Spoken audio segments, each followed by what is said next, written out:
Hello students, welcome to my channel creative tutorial. এটা mainly একটা education based tutorial channel. তো এখানে আমি যে ভিডিওগুলো দেব সেগুলো তোমরা খুব ভালোভাবে দেখবে এবং শুনবে, তাহলে আশা করা যায় তোমরা অনেক নতুন নতুন বিষয় খুব ভালোভাবে জানতে এবং শিখতে পারবে। তো চলো ভিডিওটা স্টার্ট করা যাক।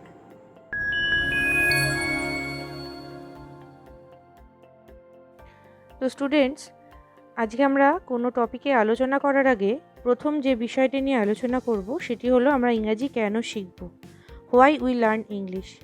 প্রথমেই বলে রাখি, তোমরা যদি আমার চ্যানেলে নতুন হও তাহলে আমার চ্যানেলটিতে একটি লাইক দিয়ে সাবস্ক্রাইব করে দিও এবং পাশে থাকা বেল আইকনটিতে ক্লিক করে দিও, তাহলে আমি যখনই কোনো নতুন ভিডিও দেবো তার ইনস্ট্যান্ট নোটিফিকেশান তোমরা পেয়ে যাবে। এবার আসি আমরা ইংরেজি কেন শিখব, হোয়াই উই লার্ন ইংলিশ। বর্তমানে আমাদের যে প্রথম ভাষা আমরা জানি বাংলা ভাষা, যেটা আমাদের মাতৃভাষা, তারপরে ইংরাজি ভাষা দ্বিতীয় ভাষা হিসেবে কিন্তু যথেষ্ট গুরুত্ব অর্জন করেছে। যে কোনো উচ্চশিক্ষা বা জীবিকা অর্জন প্রায় সব ক্ষেত্রে আমরা দেখে থাকি যে ইংরাজি ভাষা অপরিহার্য। শিশুরাও বর্তমানে দেখছি আমরা যে ইংরাজি ভাষা শিখতে যথেষ্ট তারা ইন্টারেস্টেড হচ্ছে। এই ইংরাজি ভাষা আমাদের কি করে, আমরা যদি ইংরাজি অধ্যয়নটা সঠিকভাবে করতে পারি তাহলে তা আমাদের ব্যক্তিগতভাবেও এবং পেশাগতভাবেও অনেক বেশি আত্মবিশ্বাসী করতে সক্ষম হয়। তাহলে আমরা ইংরাজি কেন শিখব? এর বিভিন্ন কারণ রয়েছে।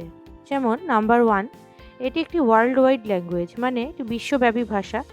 প্রায় সারা বিশ্বে ইংরেজি ভাষা প্রচলিত এবং খুব ভালোভাবে চর্চা চলে। এই ভাষা অধ্যয়ন করলে আমাদের বিশ্বের সাথে, সমস্ত ওয়ার্ল্ডের সাথে আমরা খুব ভালোভাবে এবং খুব ইজিলি কমিউনিকেট করতে পারবো আমাদের যে কোনো বিষয়ে, হোক কোনো পেশাগত বিষয়, কোনো এডুকেশনের বিষয়, আমরা কমিউনিকেট করতে পারবো। নাম্বার 2 কি, এটি শিক্ষার সুযোগকে বৃদ্ধি করে। কিভাবে বৃদ্ধি করে? আমরা যদি ইংরেজি ভাষা খুব ভালোভাবে আয়ত্ত করি বা অধ্যয়ন করি, তাহলে ইংরেজি ভাষায় আমরা যদি বিদেশে কোনো স্পেশাল এডুকেশন করতে চেষ্টা করি বা কোনো স্পেশাল কোর্স করার আমাদের ইচ্ছা থাকে, সেখানে আমরা ইংরেজি ভাষায় খুব সহজেই করতে পারি, কারণ বিদেশে ইংরেজি ভাষাটি বেশি প্রচলিত। নাম্বার 3 কি, যেটি সবথেকে ইম্পর্টেন্ট কারণ যের জন্য আমাদের ইংরেজি ভাষা শিখতেই হবে, সেটি হলো কম্পিউটার। আমরা দেখছি আজকাল স্কুল লেভেলে বা প্রাইমারি লেভেলে যে কোনো বাচ্চাদের প্রত্যেকে কম্পিউটার শিখছে, এবং কম্পিউটারের ভাষা শিখতে গেলে কিন্তু ইংলিশ ভাষাটা জানা দরকার। তো ইংরেজি ভাষা না জানলে কিন্তু কম্পিউটার জানা যাবে না, অন্তত বেসিক ইংলিশটুকু জানতেই হবে। তো তার কারণে আমাদের যদি কম্পিউটার শিখতে হয়, তার জন্য আমাদের ইংলিশ কিন্তু জানতে হবে এবং শিখতে হবে। নাম্বার 4 কি, প্রায়শই দেখা যায় ছাত্রছাত্রীদের, যারা স্টুডেন্টরা রয়েছে, তাদের কোনো কোচিং সেন্টার বা স্কুলে বিভিন্ন এডুকেশন বিষয়ে বা কোনো রকম যেরকম শিক্ষামূলক কিছু ভিডিও বা সিনেমা দেখানো হয়। তো সেই সিনেমাগুলো মেনলি ইংলিশ ভার্সানেই দেখানো হয়। তো সেই ইংলিশ ভার্সানে যদি সিনেমা দেখতে হয়, সেক্ষেত্রে তাকে ইংলিশ ভাষাটা কিন্তু জানতে হবে এবং শিখতে হবে, না হলে সে কিন্তু সেই মুভিটার কোনো রকম অর্থ বুঝতে পারবে না। আর কি, আমরা প্রাপ্তবয়স্ক যারা আছি, প্রাপ্তবয়স্করাও যদি কোনো ইংলিশ মুভি দেখি, সেক্ষেত্রেও আমাদের ইংলিশ জানতে হবে, তবে আমাদের মুভি দেখতে হবে, না হলে কিন্তু আমরা মুভিটাকে বুঝতে পারবো না। এর জন্য ইংলিশ জানাটা খুবই প্রয়োজন। এবার আসি ইংলিশের 2টি ফর্ম।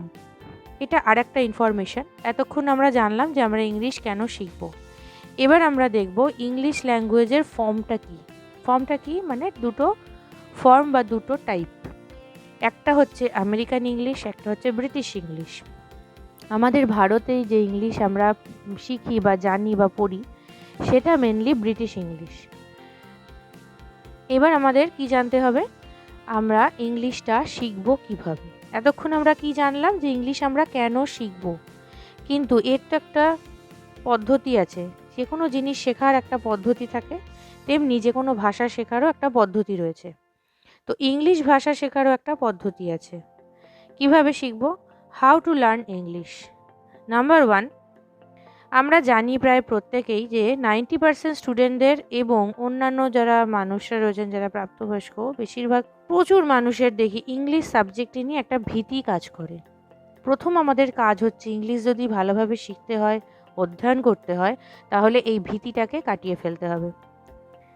তারপর কি, নাম্বার 2, নিজের ওপরে বিশ্বাস আনতে হবে। কি বিশ্বাস? যে হ্যাঁ আমি পারবো, আমি শিখবো এবং আমি পারবো, আমি লিখতে পারবো, আমি শিখতে পারবো, আমি এই মানেটা বুঝতেও পারবো, আমি ইংলিশের সমস্তটা পারবো। এই যে কনফিডেন্স লেভেলটা, এইটা বাড়াতে হবে, নিজের ওপর বিশ্বাস আনতে হবে, তবেই কিন্তু আমরা ইংরেজি শিখতে পারবো, ভালোভাবে শিখতে পারবো। নাম্বার 3 কি?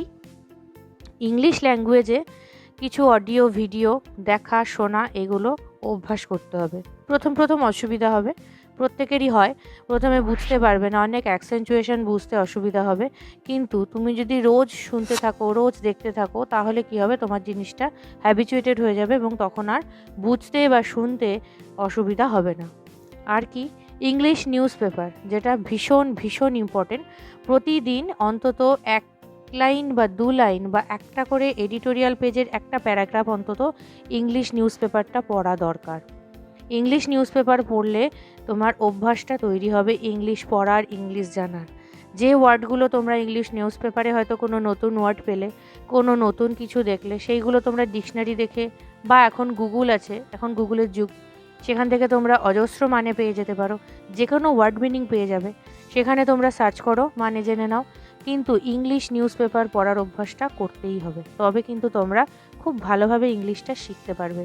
শুধুমাত্র বই বা টেক্সট বুক এইগুলো দিয়ে কিন্তু হবে না, এইগুলো এক্সটার্নাল যে বিষয়গুলো সেইগুলোর ওপরেও কিন্তু যথেষ্ট গুরুত্ব দিতে হবে। নাম্বার 4 কি? যেটা সবথেকে ইম্পর্ট্যান্ট এবং মাস্ট, সেটা হলো ইংলিশ গ্রামার ভীষণ ভালোভাবে শিখতে বুঝতে হবে, কারণ গ্রামার ছাড়া ইংরেজি ভাষা প্রায় অচল বলা যায়। গ্রামার হলো ইংরেজি ভাষার একটি ভিত। That means English grammar is the base of whole edifice of English language. বুঝতে পারলে? মানে ইংলিশকে যদি আমরা কোনো অট্টালিকা ধরি, তাহলে গ্রামার হলো তার ভিত্তিপ্রস্তর বা ভিত, যেটার ওপর ইংলিশ ভাষা নামক অট্টালিকাটি দাঁড়িয়ে থাকে। কাজেই ইংলিশ গ্রামার যদি আমরা না শিখি, না জানি ঠিকভাবে, তাহলে কোনো দিনও আমরা ইংরেজি ভাষা আয়ত্ত করতে পারবো না। তো স্টুডেন্টস, এতক্ষণ আমরা ইংলিশ ল্যাঙ্গুয়েজ এবং তার লার্নিং সম্পর্কে একটি প্রাথমিক ধারণা তোমাদের দিলাম, যে আমরা ইংলিশ কিভাবে শিখবো বা কেন শিখবো। আশা করি তোমরা সেটা বুঝতে পেরেছো। এইবার আমি একটা খুব স্মল টপিকে আলোচনা করব, সেটা অবশ্যই English related, mainly English grammar related. এটি খুব প্রাইমারি লেভেলের টপিক, যেটা আমরা ইংলিশ শেখার একদম প্রাইমারি লেভেলে শিখে থাকি প্রত্যেকেই। সেটি হলো সেন্টেন্স, বা বাংলায় যাকে বলি আমরা বাক্য। তো চলো এবার আমরা সেন্টেন্স বা বাক্য সম্পর্কে একটি বিস্তারিত আলোচনা সেরে নিই। সেন্টেন্স বা বাক্য, এটি কি? বাক্যটা কি? আমরা যে কথা বলি বা অনেকটা কথা আমরা একসাথে বলে গেলাম এবং সেটা অবশ্যই অর্থপূর্ণ, সেটাকে আমরা বাক্য বলে থাকি, বা ইংলিশে যেটাকে সেন্টেন্স বলা হয়। প্রথমে আমরা জেনে নেব যে হোয়াট ইজ সেন্টেন্স, বাক্য কাকে বলে। A sentence is a word or a group of words giving a complete sense. মানে কি? বাক্য হলো একটি শব্দ বা কিছু শব্দগুচ্ছ যা একত্রে একটি সম্পূর্ণ অর্থ প্রকাশ করে। যে আমরা বলছি যে একটি শব্দ দিয়েও একটা সেন্টেন্স তৈরি হয়, সেটা কেমন? যেমন দেখো, আমরা যদি বলি কাম, গো, ওয়েট, এইগুলো দিয়েও কিন্তু আমরা অর্থপূর্ণ কিছু মিনিং তৈরি করলাম। তো ওয়ান ওয়ার্ড দিয়েও কিন্তু একটা সেন্টেন্স তৈরি হয়। কাম মানে এখানে কি বলতে চাইলাম? এসো। গো মানে যাও। ওয়েট অপেক্ষা করো, সেটাও কিন্তু অর্থপূর্ণই হলো। এবার শব্দগুচ্ছ দিয়ে অর্থ প্রকাশ, এটা তো সাধারণ একটা সেন্টেন্স বা বাক্য, যেটা আমরা বলে থাকি। যেমন I am reading a story book, আমি একটা গল্পের বই পড়ছি, সেটাকে আমরা বলছি বাক্য বা সেন্টেন্স, যেখানে কিছু অর্থ বোঝাচ্ছে, যার কিছু অর্থ রয়েছে। নিরর্থক কিছু বোঝালে সেটা কিন্তু সেন্টেন্স বা বাক্য নয়। আচ্ছা, এবার আসি সেন্টেন্সের দুটো পার্ট। কি পার্ট? সাবজেক্ট আর প্রেডিকেট। সাবজেক্টের বাংলা হচ্ছে উদ্দেশ্য, আর প্রেডিকেটের বাংলা হচ্ছে বিধেয়। আচ্ছা, এইবার জানতে হবে যে সেন্টেন্সের মধ্যে কোন অংশটাকে সাবজেক্ট বলে, কোন অংশটাকে প্রেডিকেট বলে।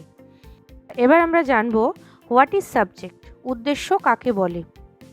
Subject refers to a noun or a pronoun. In a sentence, a subject is the part which do not depends on any other part of sentence, and yet it express the complete meaning or complete sense. মানে কি? উদ্দেশ্য হলো একটি বিশেষ্য বা বিশেষণ, একটি বাক্যে উদ্দেশ্য এমন একটি অংশ যেটি বাক্যের অন্য অংশের ওপর নির্ভর করে না এবং তথাপি এটি একটি সম্পূর্ণ অর্থ প্রকাশ করে। কিভাবে দেয় একটা উদাহরণ দিয়ে বোঝাই। রাজু কেম হোম, রাজু বাড়িতে এসেছিল। এখানে রাজু হচ্ছে সাবজেক্ট। আমি যদি কেম হোমটা বাদ দিয়ে দিই, শুধু রাজু বলি, তাহলেও কিন্তু অর্থ প্রকাশ হচ্ছে। কি অর্থ? আমরা বুঝতে পারছি যে একটি ছেলের নাম রাজু বা রাজু একটি ছেলের নাম। ক্লিয়ার? আরেকটা উদাহরণ দিই। She is an honest lady. সে একজন সৎ মহিলা। মানে এখানে শিটা হলো সাবজেক্ট। আমরা যদি ইজ অ্যান অনেস্ট লেডিটা বাদ দিই, তাহলে কিন্তু আমরা শি এর একটা অর্থ পাচ্ছি। শি মানে হচ্ছে সে। এটা বোঝা যাচ্ছে যে সে হলো একটা মেয়ে। কোনো একটা মেয়েকে আমরা শি বলে বলছি, তার প্রোনাউনটা ইউজ করে বলছি। তাহলে এটাতেও অর্থ আমরা পাচ্ছি। এখানে যে বাকি অংশটা, সেটার উপর নির্ভর না করেই কিন্তু অর্থ প্রকাশ হচ্ছে। ক্লিয়ার? এইবার আমরা জানবো হোয়াট ইজ প্রেডিকেট। বিধেয় কাকে বলে? A predicate is another part of sentence that contain a verb that makes a statement about subject of the verb. In a sentence, predicate always depends on subject, and without subject a predicate can't express any complete meaning or sense. মানে বিধেয় হলো বাক্যের অন্য একটি অংশ যা একটি ক্রিয়াপদ দ্বারা পূর্ণ থাকে এবং এটি উদ্দেশ্য সম্পর্কে বিবৃতি দেয়, মানে উদ্দেশ্য সম্পর্কে কিছু বলে। একটি বাক্যে বিধেয় সর্বদা উদ্দেশ্যের ওপরে নির্ভরশীল থাকে এবং উদ্দেশ্য ছাড়া বিধেয় কোনরূপ সম্পূর্ণ অর্থ প্রকাশ করতে পারে না। মানে বিধেয়কে সর্বদাই উদ্দেশ্যের ওপর নির্ভরশীল থাকতে হবে। উদ্দেশ্য ছাড়া বিধেয়র নিজস্ব কোনো অর্থ নেই, কোনো অর্থ আমরা পাবো না। একটা উদাহরণ দিয়ে বোঝাই। একই উদাহরণ, রাজু কেম হোম। এখানে আমরা বলেছিলাম রাজু হলো সাবজেক্ট এবং সেখানে কেম হোম বাদ দিলেও রাজুর অর্থ পাওয়া যাচ্ছে। কিন্তু রাজুকে যদি আমরা বাদ দিয়ে দিই, কেম হোম প্রেডিকেট, কিন্তু শুধু যদি বলি কেম হোম, বাড়িতে এসেছিল, কে বাড়িতে এসেছিল, কি কারণে বাড়িতে এসেছিল, কিছুই আমরা বুঝতে পারছি না, কোনো অর্থ পাচ্ছি না। কাজেই প্রেডিকেটের কোনো রকম অর্থ পাওয়া যাবে না উদ্দেশ্য ছাড়া। আমরা যদি এর পাশে রাজুটাকে বসিয়ে দিই, তাহলে আমরা একমাত্র বুঝতে পারছি এবং অর্থ পাচ্ছি যে রাজু বাড়িতে এসেছিল। ক্লিয়ার? আরও একটা উদাহরণ দিই, সেই একই উদাহরণ, she is a honest lady. আমরা যদি শিটাকে বাদ দিয়ে শুধু ইজ অ্যান অনেস্ট লেডি বলি, হয় একজন সৎ মহিলা। কি বুঝছো? কে সৎ মহিলা, কেন সৎ মহিলা, আমরা কিছু বুঝতে পারছি না, কিন্তু এই অংশটা প্রেডিকেট। তাহলে এই প্রেডিকেট অংশটার পাশে যদি আমরা একটা শি বসাই, তাহলে কিন্তু অর্থটা সম্পূর্ণ হয় যে সে একজন সৎ মহিলা, কারোর একজনের সম্পর্কে আমরা বলছি যে সে সৎ। কিন্তু সেইটা বাদ দিয়ে দিলে কিন্তু আলাদা করে কোনো অর্থ আমরা পাই না। কাজেই এটা ক্লিয়ার হয়ে গেল যে উদ্দেশ্য ছাড়া বিধেয়র কিন্তু আলাদা করে কোনো অর্থ আমরা খুঁজে পাবো না। বিধেয় সর্বদাই উদ্দেশ্যের ওপর নির্ভরশীল থাকবে। ক্লিয়ার? তো স্টুডেন্টস, আজকে যে টপিকটা নিয়ে তোমাদের কাছে আলোচনা করলাম সেটি হলো সেন্টেন্স এবং তার দুটি প্রকার বা দুটি অংশ। আশা করি তোমরা ভিডিওটা খুব ভালো করে শুনেছো এবং বুঝতে পেরেছো। যদি কোনো রকম সমস্যা তোমাদের থেকে থাকে, তোমরা অবশ্যই আমাকে কমেন্ট বক্সে কমেন্ট করবে। আমি আমার সাধ্যমতো তোমাদের উত্তর দেওয়ার চেষ্টা করব, তোমাদের সাথে কোঅপারেট করার চেষ্টা করব। আর যদি আমার ভিডিওটা ভালো লেগে থাকে, তাহলে একটা লাইক দিয়ে সাবস্ক্রাইব করে দিও এবং পাশে থাকা বেল আইকনটিকে ক্লিক করে দিও। তাহলে আমি যখনই কোনো নতুন ভিডিও দেব, তোমরা খুব সহজেই সেই ভিডিওটা পেয়ে যাবে। আজকের মতো এইটুকুই। আবার কোনো নেক্সট টপিকে তোমাদের সঙ্গে দেখা হচ্ছে। Thank you.